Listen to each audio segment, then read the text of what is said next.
ಇದನ್ನ ತೃತೀಯ ಭಾಷೆ ಹಿಂದಿಯಲ್ಲಿ ಹಾಕಿಟ್ಕೊಂಡಿದ್ದೀವಿ. ಸೊ ಮೊದಲ 2 ಭಾಗಗಳನ್ನು ನೋಡದೇ ಇದ್ರೆ ಈ ವಿಡಿಯೋದ ಡಿಸ್ಕ್ರಿಪ್ಷನ್ ಬಾಕ್ಸ್ ನಲ್ಲಿ ಹಾಕಿದ್ದೀನಿ ನೋಡಿ. ಇದು ಬಂದಿಟ್ಟು 3ನೆಯ ಭಾಗ.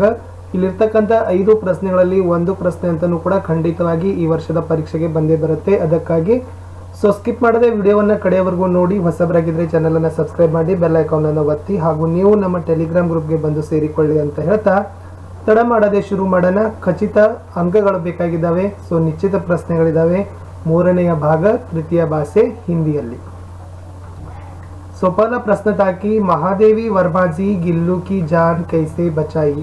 ಸೊ ಇದು ಬಂದ್ಬಿಟ್ಟು 3ನೇ ಪಾಠ, ಗಿಲ್ಲು ಪಾಠದ ಒಂದು ಮೋಸ್ಟ್ ಇಂಪಾರ್ಟೆಂಟ್ ಆಗಿರ್ತಕ್ಕಂಥ ಎಕ್ಸ್ಪೆಕ್ಟೆಡ್ ಆಗಿರ್ತಕ್ಕಂಥ ಸಂಭವನೀಯ ಪ್ರಶ್ನೆಗಳು ಇದಾವೆ.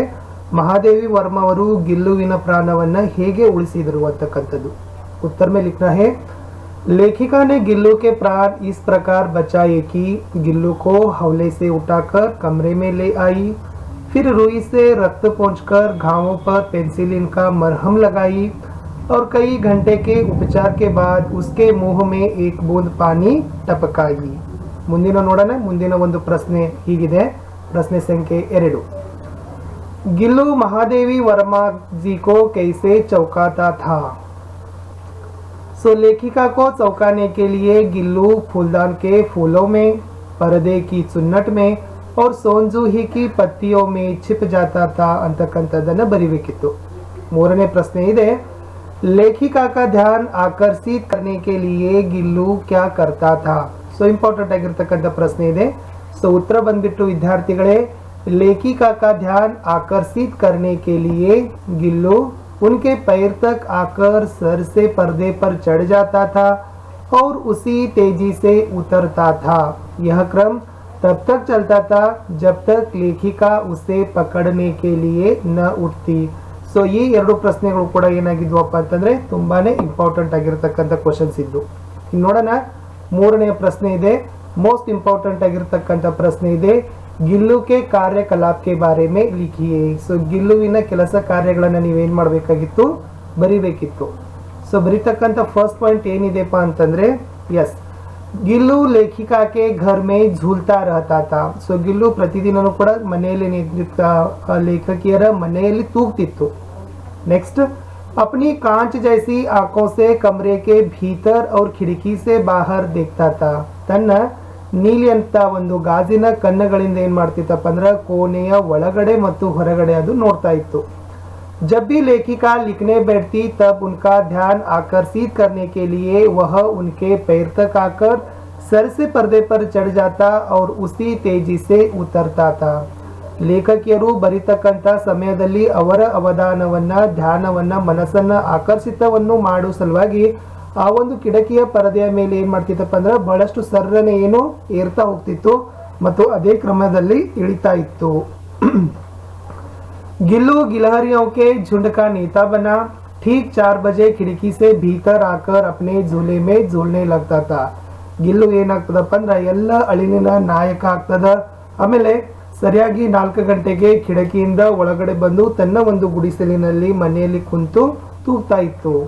ಕಡೆಯದಾಗಿ ಬರೀತಕ್ಕಂಥದ್ದು, लेखिका को चौंकाने के लिए फूलदानों के फूलों में, पर्दे की चुन्नट में और सोनजूही की पत्तियों में छुप जाता था. ಲೇಖಕಿಯವರನ್ನು ಏನ್ ಮಾಡ್ತಪ್ಪ ಅಂದ್ರೆ ಚೌಕಾನೆ ಕೆ ಲಿಯೆ, ಅವರ ಒಂದು ಆಕರ್ಷಣೆಯನ್ನ ಮಾಡುವ ಸಲುವಾಗಿ. ಓಕೆ, ಅದೇನಾಗ್ತಿತ್ತಪ್ಪ ಅಂತಂದ್ರೆ ಹೂವಿನ ಕುಂಡಾಲಿಗಳ ಒಳಗಾಗಿರ್ಬೋದು, ಆಮೇಲೆ ಕಿಟಕಿಯ ಪರದೆಗಳ ನೀರಿಗೆಗಳಲ್ಲಾಗಿರ್ಬೋದು, ಆಮೇಲೆ ಸೋನ್ಜುಹಿಯ ಎಲೆಗಳ ಒಳಗಡೆ ಅದೇನಾಗ್ತಿತ್ತು ಅಂದ್ರೆ ಅಡಗಿ ಕೂಡ್ತಾ ಇತ್ತು. ಸೊ ಇಷ್ಟು ಬರೆದ್ರೆ ಏನಾಗಿತ್ತು ಅಂದು, ಸೊ ಗಿಲ್ಲುವಿನ ಕಾರ್ಯಕಲಾಪ ಖಂಡಿತವಾಗಿ ಪ್ರಶ್ನೆ ಬರುತ್ತೆ. 4 ಅಂಕ ಇರುತ್ತೆ. 4ಕ್ಕೆ 4 ಅಂಕಗಳು. ಈ 5 ಪಾಯಿಂಟ್ಗಳನ್ನು ನೀವು ಬರೆದ್ರೆ ಖಂಡಿತವಾಗಿ ಸೆಕ್ಯೂರ್ ಆಗ್ತದೆ. ಸೊ ಈ ಪಾಠದ ಮೋಸ್ಟ್ ಇಂಪಾರ್ಟೆಂಟ್ ಆಗಿರ್ತಕ್ಕಂಥ ಕಡೆಯ ಪ್ರಶ್ನೆ ಇದೆ ವಿದ್ಯಾರ್ಥಿಗಳೇ, ಗಿಲ್ಲು ಕೆ ಅಂತಿಮ ದಿನೋं का वर्णन कीजिए. ಸೊ ಗಿಲ್ಲುವಿನ ಕಡೆಯ ದಿನಗಳ ಕುರಿತು ನೀವು ವರ್ಣನೆಯನ್ನ ಮಾಡಬೇಕು. ಸೊ ಬರೀತಕ್ಕಂಥದ್ದು ಫಸ್ಟ್, गिलहरियों के जीवन की अवधि 2 वर्ष से अधिक नहीं होती. ಅಳಿಲಿನಗಳ ಜೀವಿತಾವಧಿ 2 ವರ್ಷಕ್ಕಿಂತ ಹೆಚ್ಚಿಗೆ ಇರೋದಿಲ್ಲ. अतः गिल्लू की जीवन यात्रा का अंत आ ही गया. ಗಿಲ್ಲುವಿನ ಜೀವನದ ಕಡೆಯ ದಿನ ಬಂದೇ ಬಿಟ್ಟಿತು. गिल्लू ने अंतिम दिन न तो कुछ खाया और न ही बाहर गया. ಗಿಲ್ಲು ಕಡೆಯ ದಿನ ಏನಾಗ್ತದಪ್ಪ ಅಂದ್ರೆ ಏನೂ ತಿನ್ನಲಿಲ್ಲ, ಹೊರಗಡೆನೂ ಹೋಗಲಿಲ್ಲ. पंजे इतने ठंडे हो रहे थे कि लेखिका ने हीटर जलाकर उष्णता देने का प्रयास भी किए परंतु कुछ भी लाभ नहीं हुआ. ಸೊ ಅದರ ಕಾಲುಗಳು ಬಹಳಷ್ಟು ತಂಪಾಗ್ತವೆ, ಅವುಗಳನ್ನ ಉಜ್ಜುತ್ತಾರೆ, ಉಷ್ಣತೆಯನ್ನು ಕೊಡ್ಲಿಕ್ಕೆ ಪ್ರಯತ್ನವನ್ನ ಮಾಡಿದ್ರು ಸಹಿತ ಯಾವುದೇ ಪ್ರಯತ್ನ ಅದು ಯಶಸ್ಸು ಆಗ್ಲಿಲ್ಲ. सुबह की पहली किरण के साथ ही वह चिर निद्रा में सो गया.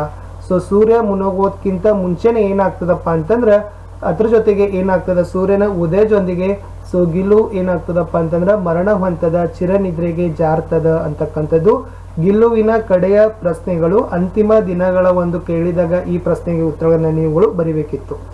ಆಮೇಲೆ ಅದನ್ನ ಏನ್ ಮಾಡ್ತಾರೆ ಲೇಖಕ ಅವರು, ಗಿಲ್ಲು ಕಿ ಸಮಾಧಿ ಸೋನ್ಜುಹಿ ಕಿ ಲತಾಕೆ ನೀಚೆ ಬನಾಯಿ. ಆ ಗಿಲ್ಲುಗೆ ಆ ಸೋನ್ಜುಹಿ ಅಂತಕ್ಕಂಥ ಬಳ್ಳಿ ಇತ್ತಲ್ಲ, ಅದು ಬಹಳ ಇಷ್ಟವಾಗಿರ್ತಕ್ಕಂಥ ಬಳ್ಳಿ, ಅದರ ಕೆಳಗಡೆನೆ ಏನ್ ಮಾಡ್ತಾರಪ್ಪ ಅಂದ್ರೆ ಲೇಖಕಿಯರು ಗಿಲ್ಲುವಿನ ಸಮಾಧಿಯನ್ನ ನಿರ್ಮಾಣವನ್ನ ಮಾಡ್ತಾರೆ. ಸೊ ವಿದ್ಯಾರ್ಥಿಗಳು ಇಷ್ಟಿತ್ತು ಈ ಪಾಠದಲ್ಲಿರ್ತಕ್ಕಂಥ ಮೋಸ್ಟ್ ಇಂಪಾರ್ಟೆಂಟ್ ಆಗಿರ್ತಕ್ಕಂಥ 5 ಕ್ವಶನ್ಸ್ಗಳು ಇದ್ದು. ಸೊ 2022 ಎಕ್ಸಾಮಿನೇಷನ್ಗೆ ಎಕ್ಸ್ಪೆಕ್ಟೆಡ್ ಆಗಿರ್ತಕ್ಕಂಥ ಪಾಸಿಂಗ್ ಪ್ಯಾಕೇಜ್ ವಿಡಿಯೋಗಳಿದಾವೆ.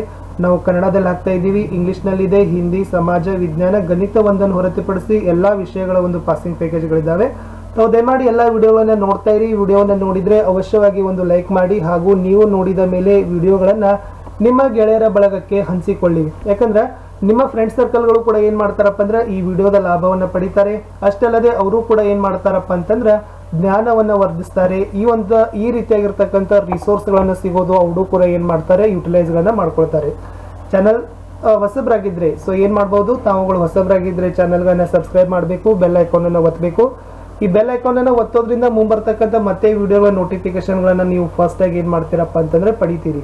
ಅಷ್ಟಲ್ಲದೆ ನಮ್ಮದೇ ಒಂದು ಟೆಲಿಗ್ರಾಮ್ ಗ್ರೂಪ್ ಇದೆ, ಆ ಟೆಲಿಗ್ರಾಮ್ ಗ್ರೂಪ್ಗೂ ಕೂಡ ತಾವುಗಳು ಜಾಯ್ನ್ ಆಗಿ ಅದರ ಲಿಂಕ್ ಅನ್ನ ಸಹಿತ ಈ ವಿಡಿಯೋದ ಡಿಸ್ಕ್ರಿಪ್ಷನ್ ಬಾಕ್ಸ್ ನಲ್ಲಿ ನಾನು ಹಾಕಿದ್ದೀನಿ. ಸೊ ಈ ವಿಡಿಯೋದಲ್ಲಿ ಒಂದು SSLC ಎಕ್ಸಾಮ್ 2022 ಅಂತಕ್ಕಂಥ ಒಂದು ಪ್ಲೇಲಿಸ್ಟ್ ಲಿಂಕ್ ಇದೆ, ಅದನ್ನ ಒತ್ತಿದ್ರೆ ಸಾಕು. ಎಲ್ಲ ಒಂದು 2022ರ ಪರೀಕ್ಷೆಗೆ ಪಾಸಿಂಗ್ ಪ್ಯಾಕೇಜ್ಗಾಗಿ ಇರ್ತಕ್ಕಂಥ ವಿಡಿಯೋಗಳ ಸರಣಿಗಳನ್ನ, ಸೊ ವಿಡಿಯೋಗಳ ಲಿಂಕ್ಗಳನ್ನ ನಿಮ್ಗೆ ಏನಾಗ್ತದಪ್ಪ ಅಂದ್ರೆ ಸಿಗ್ತದ.